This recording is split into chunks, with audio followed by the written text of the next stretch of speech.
I'm Amber Davies and welcome to Call to Stage. This is the space where musical theatre takes centre stage. From unforgettable backstage stories with incredible special guests to insights from my life and my theatre journey. We're leaving it all on the mic every single week, so let's jump in. Hi guys, welcome back to Call to Stage with me, Amber Davies, Broadway Edition. I have someone incredibly special sitting next to me, and he is actually, I feel like I'm going to cry. He's actually the reason why me and my sister even thought that this industry was a possibility. It's the wonderful Mark Evans. I'm going to cry. I'm crying. It's just cry for 30 minutes. It's because I haven't seen you in so long. But it feels like I saw you yesterday, you know what I mean? That's social media for you. Yeah, I know what you do. I know what you're up to. Now, I ask this to all of my clients. I'm a client of yours now, am I? Sorry, I'm still in Vivian Ward style.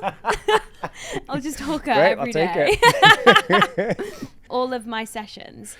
Pick any role you've ever played. What would be your pre-show ritual? Oh gosh, it's so different for everybody.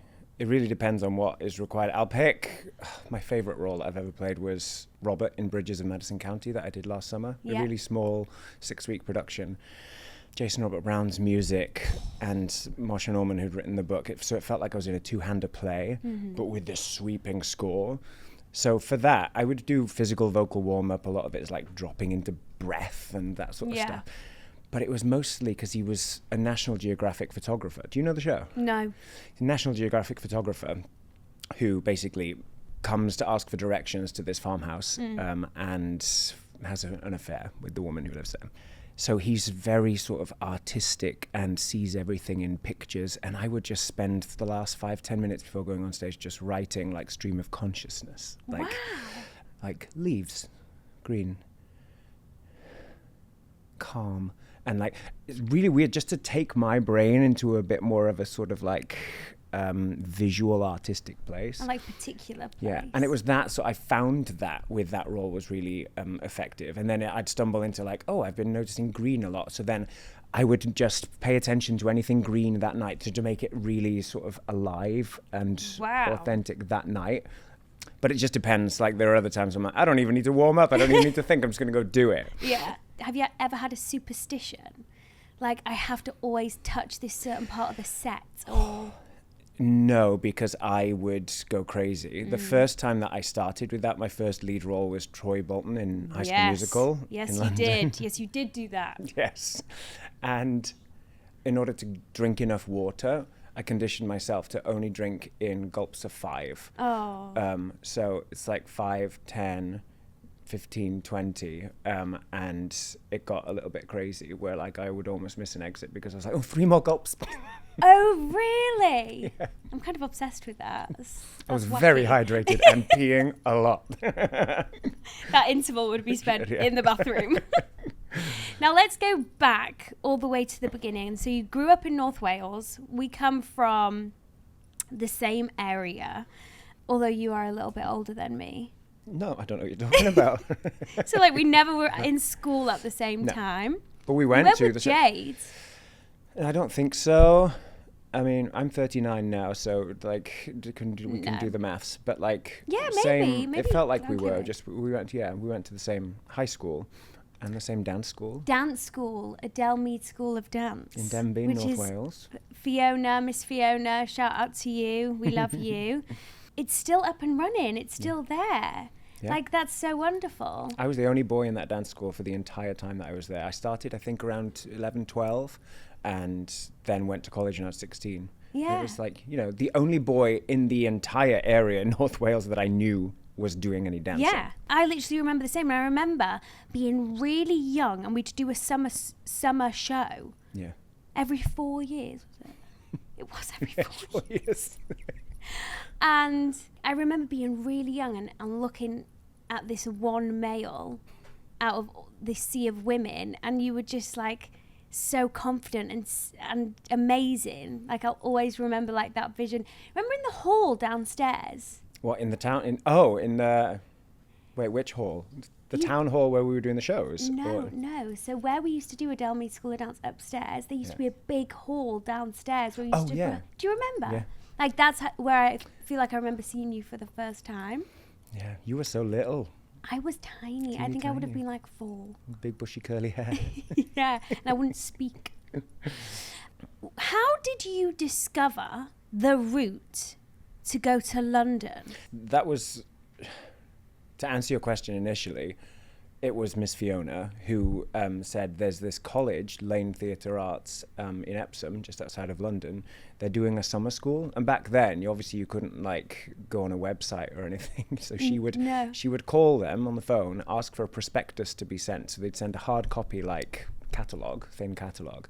And then you would like have to call them and ask for them to send an application form for you to submit for this. So I went and did a summer school at Lanes when I was 15. Right. And that's when I was surrounded by people for the first time who were like me, lots of other boys that were there, and just seeing like, oh, this is something that you can do as a career. Because we didn't really... Dancing and singing, there's a lot of access to music in Wales, but there was never really access to understand that you can do this professionally and get paid for it. Nope. And it was always just a hobby. That just made me think like, oh, I want to do this. So I went to Preston College for a year to study dance because I was a little bit too intimidated to go to London at 16. Okay, straight away. And like a pre-voc, really, then. Yeah, it was also like government-funded college, so we couldn't afford to go to Lanes. My dad's a farmer, you know, like my mum's a farmer's wife and a waitress. So I went to Preston College, but it was a 3-year course, but by the end of the first year, I was teaching some of the third years. So I'm like, this is not really pushing me. So that's when I applied to Lanes to go there. But it's the only college I knew about in London because of that summer school experience. Okay. So and I went to Lanes. It was perfect for you, though. Yeah, I had a great time. Where did your voice come into it? Did you work with Eilís Dwyrid at Tomornant? I didn't personally, but I know who she is. Well, she was the music teacher with the primary school that you went to, and someone was fired from my primary school in Llanrydder, and they brought in Eilís once a week to do some choir stuff, and she noticed that I could sing, so she gave me a solo, and the first time that I sung publicly was dressed as a snowman at Summerfield supermarket in Denbigh, and I was singing Eira dros y byd, like walking in the air in Welsh, dressed as a snowman. And we were late. My mum was just going back and forth up the aisles waiting for me to come. An empty trolley. Come on. My car park ticket's going to run out. That is absolutely gorgeous. Did you ever do the Eisteddfod? Oh, yeah. Did you? Yeah. Wow. Yeah, I did a lot. Yeah, the last Eisteddfod that I did was when I was 16, and it was in Denbigh. It was in Denbigh. And I swept. I won so many things. Did you? Yeah, I bet they're actually. all in your home. Yeah, I won the disco Back dancing home. competition as well. Tara Bethan was the adjudicator. It's crazy. Not the disco dancing. Yeah, I had a Welsh flag on my back. That's pretty epic. And now I'm on Broadway. Life comes at you fast, babe. Life came at you fast. Talking about summer schools, I do want to touch base on Welsh of the West End, which was a summer school back home where we live. This was one of the first memories for me of a big opportunity that came our way for us young people. Well, that's why I started it. Yeah. Like, because of that summer school that I did at Lanes, that gave me the access to know that, like, that existed, that opportunity existed. So I wanted to bridge the gap and bring that to Wales. So yeah, West End in Wales, I did it for 6 years, started in 2006, I think, and would have continued. The only reason I stopped doing it was because I came over here for a job. I think I did like 4 years running. Yeah. And on my last time, I don't know if you'll remember this. Oh gosh, where are you going with You this? awarded me the most promising pupil that summer. Wasn't I right? I was like, this kid's going to be on Love Island. She's got that look. She's going to be an ice skater one day. Yeah, you awarded me most promising pupil, and I had 6 free singing lessons. That was the first time I was like, oh my gosh, maybe I could Oh, that's sweet. do this. And that wasn't just my opinion. We would have, so there was 6 or 7 of us on, like, that I would bring teachers, and we would sit down the night before the last day and actually discuss, like, who's getting what, who do we think like will benefit from this, and who is most promising. I couldn't believe it. And I think Jade got an award like the year or two prior too. I don't think she did. I think it was just me. You. I think I'm Okay, the sorry, most Jade. promising. Yeah, Jade wasn't very good. Was no, she wasn't. No, I am the most promising Davis sister. No, of course she did. Now let's talk about your early career. How quickly did real life hit you after Lane? Or did you have an easy time auditioning? Because obviously, looking at your first 2 shows, amazing, Brother Caleb, 7 Brides, 7 Brothers, and original cast of Spamalot, as a swing, I had no idea that was the case. You were in First Time Wicked cover Fiyero. Yeah, and then went back later. In some way, you really did worked your way up. Yeah. To be honest, my entire career when I was living in London was pretty linear and progressing the whole time, really. Naturally. Yeah. I did the tour of 7 Brides, and then, was a swing on Spamalot, went into the ensemble of Wicked, covering Fiyero, and then from there got High School Musical. What was the clip for you that changed mindset of I want to lead? I remember being in the wings. I was on for one of my tracks in Spamalot one night, and that was amazing. But I just felt like I'm good at my job, but I know that anyone, like many people, could come in and do what I can do right now, and I want more responsibility. And I didn't know if that meant going more towards directing and choreographing, because I love the creative side of things, or towards playing lead roles. And I was like, I'll figure that out. My next job was Wicked, and I was second cover Fiyero. So I got on once in the whole, 12-month contract. And it was that night that I was like, oh, this is what I want to do. And I kind of wish now, because I'm doing more directing work now, I kind of wish that I hadn't felt like I needed to make a definite 100% decision, because you really can, now more than ever, do both and some. I'm so much more multi-hyphenated now. Yeah, you can have your fingers in all the pies. I really believe that. You give yourself more opportunities, the more open you are to things like that. And then, so your first leading man role was an iconic one. Troy Bolton in the original cast of High School Musical. During the time High School Musical was huge. Yeah. I came to see it. Me, my sister, my mum. I remember that. Oh my gosh. Was that a moment for you in your career where you're like, okay, I'm definitely at the right place at the right time? I felt very lucky with that. Yeah. I'd worked my arse off, but like it really felt like, it was just the perfect job. Like to play that role for 9 weeks at the Hammersmith Apollo. And it's what is it? It's called something else now. But 3,500 seater theatre. We did 9 shows a week. Did you? Yeah.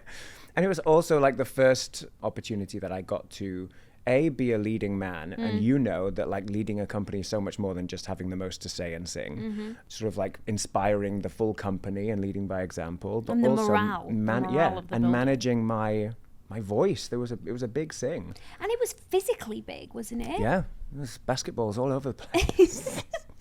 I wonder how many basketballs fell into the pit. There was one. So there's this moment where the basketball was like halfway through, get your head in the game, fell from the flies. So there's like a click, doof, and then like a really impressive moment. But as the run went on, they were creating little like dents in the stage. So they'd fall, like 9 or 10 of them, doof, and then they'd all bounce off in different direction. You'd just see a load of like twinkie gays just like, I'm trying to get my basketball. And I was like, there was one time when I was supposed to be like really impressive, about to do the last like shot. And I would bounce it and it hit my toe. And then like a child chasing after a ball, it was rolling on the stage. I'd go down to get it. It'd keep rolling. Like, it's so embarrassing. But I love those moments. Oh, me too. They are like the moments I live for them. Now, we do have something in common. We have a lot in common, babe. Oh, yeah, we do. Oh, yeah, wait, hang on. What was I thinking? We both have done reality TV. Yeah. Which, when I read this, I was like, oh my gosh, yes, you did do this. You did the Eurovision Song Contest, Your Country Needs You, on BBC, and you were a finalist. Yeah. And you placed 3rd. Yeah. Should have won. The Welsh should have won. Sure. It's so funny because my British agent used to say, was the last male vocalist of the competition and the second runner-up. I'm like, second? I was third. No, well... Don't try and sell it. We're going to sell it. Okay. The second runner-up. And the last male vocalist. And the last male vocalist. Yeah. How did that fall into your lap? So while I was doing High School Musical, I auditioned for a pop group. We're kind of a crossover band where it was going to be... So Amy Atkinson, who was in Six, was me and her, and forgive me, but Melissa, I can't remember the other two, but the four of us. It was going to be like a crossover, mixed gender, kind of like Josh Groban style music, where it's a little pop, contemporary edge, but musical theatre too. We went into the studio and tried some different things, and we were just waiting on contracts, and there was just something that didn't feel right for me. I wanted to ride off of the momentum from High School Musical. I'm like, I don't just want to be waiting around for Universal to like come figure things out for us. So I did a Ginger Spice and like left the band before we even did anything. Called them like, hey, I quit. But the casting director of that said, I'm casting this thing at Andrew Lloyd Webber's doing the Eurovision Song Contest. We're trying to take it seriously this year and trying to make an impact. We're doing a reality TV show about it. And I was like, oh, okay. And actually, beforehand, my agent and I discussed and said that the best case scenario would be to get to the final and not win, so I get the exposure on BBC on Saturday night, but then be available for other stuff, because I still wanted to do theatre. But then during the process, when the production assistants are like, so what would it mean to represent your country? And I'm like, actually, that would be cool. So I did get swept up in it, and I was disappointed when I didn't win. You? But then the next 2 weeks afterwards, I got 7 auditions for different things. And I had fast-tracked from, being in the ensemble and then playing Troy to being in auditions with respect, all the rejects from X Factor and the Joseph Show and all of that. So I'm like, okay, cool. So I'm in that category of people now. Yeah. But I feel like at that time, because I had Sophie Evans on here, at that time, the theatre producers around town, around tour, would eat you guys up. Yeah. They wanted you, So at that time, it was such a smart it was the idea. exposure was the thing, because social media wasn't anywhere near then what it is now, where you can create your own content and actually generate that for yourself if you're smart and savvy. Being able to have access to be in people's homes. Yeah. So one of the next jobs I did after that was the tour. I did Rocky Horror Show. Yes. But then I did Oklahoma, and I was on the posters as from BBC's Your Country Needs You. So it's like that bums on seats value to your name. Apparently the casting director, I don't know whether it's true or not, but a friend of mine said, he called a random house, just picked a number in the phone book in Birmingham and just said, do you know who Mark Evans is? Just to test how much value there was to my name. What did they say? I'm assuming they were like, love him. Bring him here. Cast him. Let me book my tickets. And then you went back in, after Oklahoma, you went back into Wicked as Fiyero, which we saw you. That felt like a full circle moment where I was like, oh yeah, I was in the ensemble and I went away and I did my due diligence. I did the work, I did the graft, and I came back. And you took risks as well. And I do think in this industry you have to take risks at times. And then another thing I came to see you in. Oh, Ghost. Ghost. Still one of my favourites. That was hard. Was it? Hard work. Who was your Molly? Siobhan Dillon. Dreams. Oh my God. I want to eat her up. I want to eat both up. Yeah, I did during the show. Love it. Who was your producers? Colin Ingram. Colin Ingram, yeah. I just worked with Colin. Well, yeah, because they were talking about Back to the Future way back then. And they were considering getting me in for a workshop of it there. I was like, I am not the right casting for this. What, you was Marty McFly now? Yeah, Doc now. You would be an amazing actor. Maybe you're too tall. I'm too young. Oh yeah, I'm too young. Sorry. Yeah, that was great. It's an interesting story, or at least I think it's interesting. I was in Wicked and I went to see the original West End cast with Richard Fleeshman and Casey Levy. It was a matinee. And I was like, I want to do this. So before going to Wicked that night, I went to a music shop and bought a guitar, taught myself to play Unchained Melody, and I texted my agent saying, I've just bought a guitar, I'm going to be in Ghost. And I didn't even know that they were in the casting process. It was very fast that they ended up bringing the show to Broadway. It didn't work here, I think, because they did it too quickly. And so they were already trying to figure out whether they were going to take Richard to Broadway and whether there was going to be an opening there. So literally like 2-3 weeks after I bought this guitar, I was in auditioning for the role. Oh my God. And then, so that was in like the November, and I started rehearsals in January. I was terrible at playing that song on the guitar. That was an amazing show though. Yeah. And do you feel like then you have like strong gut instincts about things? Or is it just like, I want to do this, so I'm going to do everything I can to get it? I'm going to do everything I can so that I stand the best chance of getting it and trust that the rest is out of my control. You know, like I run my own acting studio now. And it's what I say to my students all the time is like, you want to live with no regrets, do the best that you can, invest the most you can in the auditions. And if you don't get it, that's a statistics game. It's just because you're not quite so what they're you looking run for. that here in America? I'm Mark Evans Studio. I started it last year. Oh my gosh. So, obviously, because of West End, I've been teaching for over 20 years. Yeah, you have. And I just never thought that it's something that I'd be able to fully do alongside my acting career. Because what happens if I book a job, I have to shut down the whole studio. And I was like, no, that's just limiting beliefs. And I'm a parent now, so I have to be able to provide for my family with more consistency. Yeah. I can't just wait for Broadway to call. No. And so, a year ago I committed to it. And now I'm working on a show. So like most of the classes are taught by other people, which is great. You really do the most. That's so nice though. Yeah. Like you never just sit and, like you said, wait for Broadway to call. You go out there and but you also, make the most of life. Yeah, but with that, I think is part of the reason why I have been fortunate with my career is that like if you put yourself in a position where you don't rely on it, there's not as much of a grip on it. I need this. I need this. It's like, oh, I tried to put myself in a position where I can be a bit more selective. I would like to do this. Yeah. And that it's something that, because you know, especially leading a company or playing big roles, it's a big sacrifice in your life too, to be like, I'm going to prioritize this and do it 8 shows a week, unsociable hours.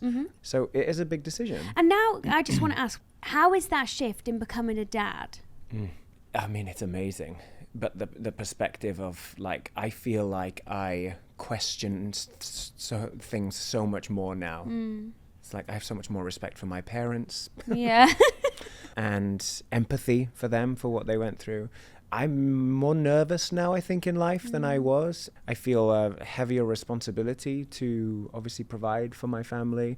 And it's an added full-time job alongside my other 2 full-time jobs and being a husband. You know, it's a lot. It feels like such a cliche when people say like it's an indescribable love. And what my therapist has been really good at sort of conditioning me to understand is the ambivalence of something. I always thought the word ambivalence meant you don't really care, but it actually means that you think multiple things at the same time. And there are many times where I love and hate my child at the same time because she's really testing my patience, but she's adorable at the same time. And it's just fascinating to constantly be navigating that. And also bringing up a child in a country where your childhood was worlds apart from this. And that's the thing. Like, she has a weird accent because of me. My husband's from South Jersey, so he's got an American accent. But, like, even the school system here, it's not like I'm raising a kid and going through the upbringing that I had. Like, I still don't really understand the school system here. She's not in school yet. She's only 2.5. But if someone said, oh, I'm in 5th grade, I have to go 5, 6, 7, 8, 9, 10. You were 10 years old. Yeah. That's my little trick to understand sort of the age that they're at. And so, it's just weird. Culturally, people talk about pre-K and kindergarten and all this stuff. I'm like, what is it? Yeah, I have no idea. And I'll figure it out. Yeah. But she's going to be raised in a very, very different way. She says like water, shirt, but then she'd be like dollhouse. Will she? Yeah. Dollhouse. Now let's talk about you coming over to America. Like, to me, this is just like insane and like every West End person's dream, you know. You originally came over here to do the American tour as Elder Price. Just for 6 months. They tried to get me for a year and I was like, I don't want to give up. Because the truth be told, I was told I was going to be originating it in London. But they couldn't find an Elder Cunningham to join me. Okay. And they strung me along for a long time. I did 13 auditions for that show. Oh my gosh. Including being flown over to New York to workshop it here with a potential Elder Cunningham from London. He didn't end up getting it. We landed back in London together and he got the call saying, you didn't get it. And I'm like, did I get it? Yeah. They're still not giving me a contract, still not giving me, they told me I was going to be doing it. Anyway, long story short, They were struggling to cast an Elder Cunningham over there. They found Chris O'Neill, who I ended up doing it with here, at the Edinburgh Fringe Festival. Oh, but he's American. So they were like, oh, well, why don't we bring those two over here? And then they knew that they had a great partnership. And I replaced Gavin Creel, wonderful Gavin Creel, on the national tour here. Gavin and Jared were amazing, and they got such amazing response when they opened the national tour. So they were like, we know that's safe. Let's bring them to London. Let's bring Mark over to America with Chris. Yeah. So, but I was like, I'm not going for a year. I'm only doing 6 months. But I ended up doing 3 6-month contracts, getting my green card while I was doing it, and I've never gone back. I was going to ask. It's 13 years nearly. So you've been here for 13 years. Yeah. Did you have to be in a show to get your green card, or could you have done that independently? Could have done it independently. It's much easier and I think quicker to be like, because basically what you've got to prove is that you are an alien of outstanding and extraordinary ability, and that you would make America a better place by them having you here, basically. And there's like the letters of recommendation from people that you have to, it really is very American in like, wow. Mark is the best talent we've ever seen. It's a very good ego boost. I will be coming to you then if I ever need a recommendation. Absolutely. She was the Summer most school? promising student at West End in Wales. To have already been employed in America is enough evidence, I think. Okay. You then have gone on, just to name a few, Singing in the Rain, The Fix, Mary Poppins, The Book of Mormon, The Bridges of Madison County, which you mentioned before, Finian's Rainbow. Yeah. So what you're mentioning are all of the regional and the off-Broadway gigs, because it did actually feel like, I mentioned that the career trajectory in the West End was pretty linear and it just kept growing. And after being on tour, I moved to New York, but no one knew who I was. And I was 30 years old, and I was like, am I really going to start again? It was really hard going into casting offices and being like, nice to meet you. I'm Mark Evans, when I had a reputation in London. Yeah. But then I flipped it and was like, oh, I know who I am much more now than I did when I was 21. I get to actually introduce them to the version of me that I want. But it did feel like I was like, Broadway was this club that I was just on the outside of, like, hey, can I come in? Can I come in? So that didn't last very long, because he then went on to play Crispine, The Play That Goes Wrong. Yeah, that was my debut. Was that your debut? Yeah, that was amazing, to be in a British play and to be in a play. Yeah. Having done musicals most of my career. That was really, really special. That's probably one of the biggest highlights of my career and my life, was standing on stage doing the opening speech at the Lyceum Theatre, being like, oh, and because The Play That Goes Wrong, because I'm the associate director of it at New World Stages now. Oh, so are you? I'm still involved in it 7 years later. And the premise is that it's, for those who haven't seen it, it's a group of amateur actors putting on a play, and everything that could go wrong goes wrong. Yeah. But every night is opening night for them.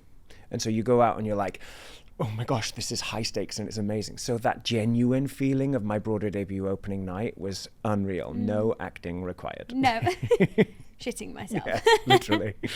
Mrs Doubtfire, Waitress, Titanique. Yeah, which is about to open in London. I know, that's why I wanted to talk to you about it. Is it amazing? Oh, it's brilliant. It's a hoot. Is it a hoot? There was no role in there for me, I don't think, so I wasn't seen for it. You'd be a good Rose, I think. You're funny as well. You'd be a good Celine. I'm not Celine yet, my love. What do you mean? No, I'm still young.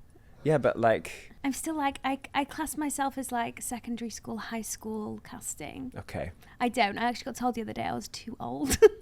Was that the first time? Get used to it. It's sad. Like, yeah. I'm very much... That's one of the things that I like about having a kid, is that when they tell me that I'm dad age, I'm like, yeah, I am actually. Because I have a child. Yeah. But I've also been like wanting to be in my 40s since I was in my 20s, because there's more interesting roles. I turned 40 in January. I'm like, finally. I am my casting age. Let's talk about Mrs Doubtfire. Did you take over the role? No, I originated it. Originated it? And that's one of the things that like is really interesting here. I don't know if it's the same in the West End. It didn't really used to be. But they don't really audition for Broadway shows, generally speaking, because they start with like a reading of something, and then a developmental workshop or a lab, and then an out-of-town tryout, and then a Broadway production. Okay. Point being, unless you know the people, it's really hard to get access to join something from the ground. So the producer of The Play That Goes Wrong invited me to do the 2-week reading to play Stuart. Did it, and I did a good job of it. So then I was asked to do the out-of-town tryout. and then Broadway. And we came in and like broke box office records in Seattle, had a huge advance, but did 3 previews, and then the shutdown happened for the pandemic. Okay. And then when we came back, we did 7 weeks of previews, and then we did our opening night, and half the cast, because they had this 2,000 people in a big party, and half the cast got COVID. Oh, God. We cancelled 10 days of performances leading up to Christmas. And then they announced January 2nd, on my birthday, that they were going to close a week later and do something unprecedented. Try again so this was in January, try again in, I think, April, when tourism had picked up again, because it was a family show. So you still were required to get a COVID test for anyone under 5. They shut the show, tried again in the spring, and that's when my daughter was born. So we were in Arizona with our surrogate, who was about to go in for a C-section at 7 o'clock the next morning. 12 hours before, the producer called me and said that Doubtfire was closing in 2 weeks. So I was like, great, become a parent, don't have a job.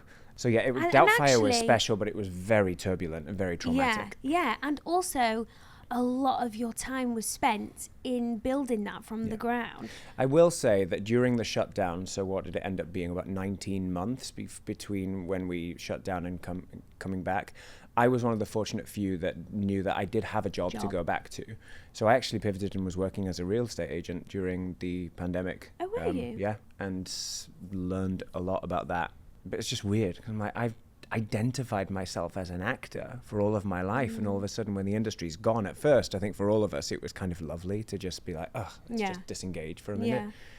But then I just felt like I'd lost my identity and found it really hard my relationship with the industry. It's interesting because I finished our second preview the other night, and I found myself going like, I love this. And I think I've been trying to train myself to like distance myself from it, because it is so fickle and because it is so unreliable and it's inconsistent. It would be easier, so much more convenient to hate it or not want to do it anymore. And I think that's part of why I wanted to set up my own acting studio and do other stuff. So it was like conflicting feelings of like, oh shit, I really like this still. And but that's lovely too. It was really lovely. That is okay. Also, kind of shit hot that you can now sell houses in your spare time. Like, you have so many things. I'd love one, actually. Come live here. Yeah, I will, after you get me my green card. Yeah, I'm going to be busy. Yeah. But I just think it's like so just clever. You're so clever, and you've literally opened another avenue there. Makes me think I want to do more for myself. I think you're doing pretty well, babe. I could be doing more, though. That's like... I mean, everybody could be doing more, but that's also... I mean, we could do a whole other podcast as to where this drive comes from in me. Being the only gay boy in North Wales, where there was no one else like me, considering myself not really worthy of love, or just being so different that the one thing that I was going to have people talking about was how impressive I was and how talented I was. That has got me places, but it's also a big sort of psychological thing that I had to figure out. Because then when I was doing Book of Mormon, and if my voice was going, it's like, oh my gosh, who am I if I'm not the best version of myself? And it's taken a lot of work, the last 10 years really, coming to terms with like, oh, I don't have to be impressive. I can do things because I want to do it and because I can do it, not because I need to show the world that I'm amazing, because that's fucking exhausting. I love that, though. That is so real. Yeah. Now, I've got a few more questions, but I do firstly want to touch base in the current production that you're in, Tammy Faye. Which we are coming to see tomorrow evening. I can't wait. I haven't seen you perform since... Ghost, probably. Ghost. Did you do Fiyero after or before? No, before. It was Ghost then. Yeah. So I feel like I'll just be sobbing the whole time. When did that become a option? Tammy Faye. Well, to sort of like contradict what I just said, it was really nice. I got on. They'd already announced that it was coming to reopen the newly renovated Palace Theatre, which has been closed for 6 years, and that Katie Braben was coming over to play Tammy Faye. She did it at the Almeida and won the Olivier for it. And I was like, oh, that's great. I can't wait to see her do it. Then got an audition for it. I'm like, oh, an actual audition for an actual Broadway production that is happening, and not just an out-of-town tryout or whatever. It's a smaller role than I have done in the past. I have this big moment at the beginning of the show, and the rest of the time I'm kind of like, peace out. Yeah. as a dad, it's lovely Beautiful. to just be like, have an easier gig. But yeah, I auditioned a couple of times, 2-3 times, I think. And then the offer came in soon after. It was one of those when you must know this feeling. A lot of people are, as actors do. When you walk out the room, you're like, I got that. Yeah, pretty sure that's mine. Yeah. And so it's cool. It's a great creative team. Rupert Gould, artistic director of the Almeida, and Lynn Page is choreographing. Jake Shear's written the lyrics. Elton John's written the music. Stunning. And it's great music. You know what I mean? Is it? Like, yeah. I love to go to a musical and have no idea what it's about, the storyline, the music. I want to go in. My canvas is completely free. That's great. I love that. I'm intrigued to see what you say afterwards. I will send you a 4.5-minute voice note of exactly what I thought. All my notes. Yeah. Do this better. Yeah. Babe, you need to Sing work on higher. this. Anchor here. 2 questions I want to ask. What advice would you give an actor who has a little seed in their mind that, oh, maybe I could go across the pond? Obviously, it takes a lot of money. The main thing that I would say, because the grass is always greener, I have a lot of my American friends who want to go work in London too. The main question is why? Do you think you're going to be happier when you go over there? Because you're going to have just as many like struggles and strife there as you do here. Like, it's so easy to convince yourself that if I depart this version of my life, I will be happier, it will be more prosperous, there'll be more opportunities, there'll be more money or whatever. Yeah, just be genuine, just be honest with yourself.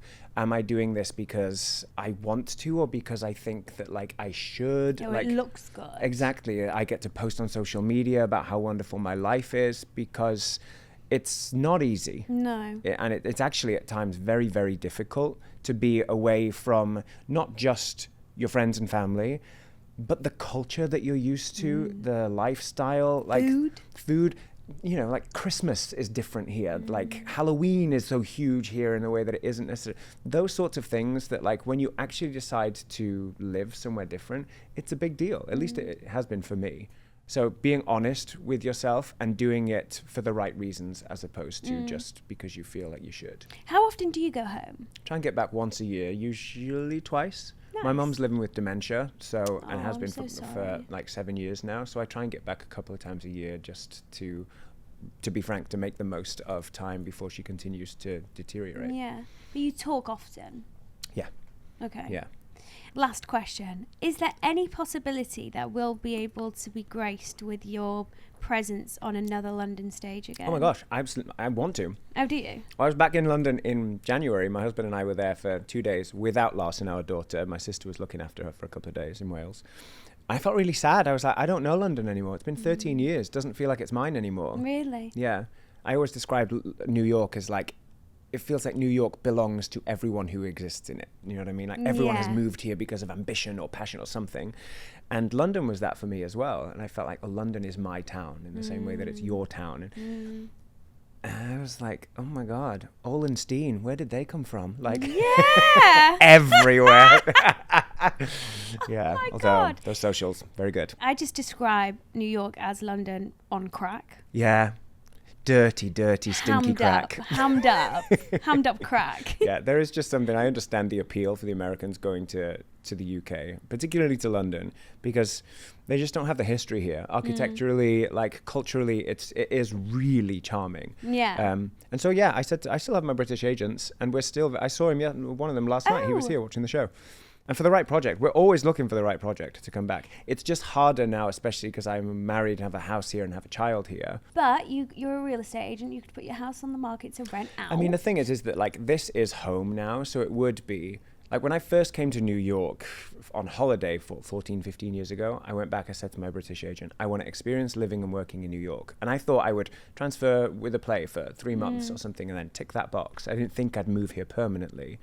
And so now it's the other way around. I want to do something back in London that would be a limited run for 6 months. Okay. And ideally, to any producers listening, it would be before my daughter starts school. So we've got like a couple of years. You know what I mean? Because hopefully like we could do something together. You never ever know. Yeah, let's figure it out. We should do our own bloody show. This is it. We should produce our own show. Yeah. James, Poppy and I were literally talking about doing our own show. We'll be in contact with your agent. Great. You would have to audition though. Okay, great. My best 16 bars. Self-tape. Yes, I'm very promising. Well, I just want to say this has literally been everything and more. You have not changed a single bit. You still have like your Welsh twang and... Do I? Yeah. Because everyone says I have an American accent now, which is just stupid. Me? No. But also, that is one thing that I'll say as well, is like to make this podcast longer than it needs to be. When I first came over here, I felt a tremendous pressure to hold on to all of the relationships I had with my friends in London. And anytime they said, oh my God, you said pants instead of trousers, I'd be like, oh gosh, I'm changing. And then I thought, I wasn't absolutely happy there. And I'm here and I am changing and I'm becoming more and more of myself. And like, change is a good thing. Yeah. To hold on to the identity of who you are, but to also just keep growing. I think it's an awesome thing. I think it is. And I think you're glowing. I think you look so happy, like you're radiating. You're a father, you're working in What more could one person want, you know? To get access to the Davies sisters a little more often. I know. Hug your sister for me when I you see will, her next, please. I will. And your mum and your nan. I will. And thank you so much for listening, guys. Love you all.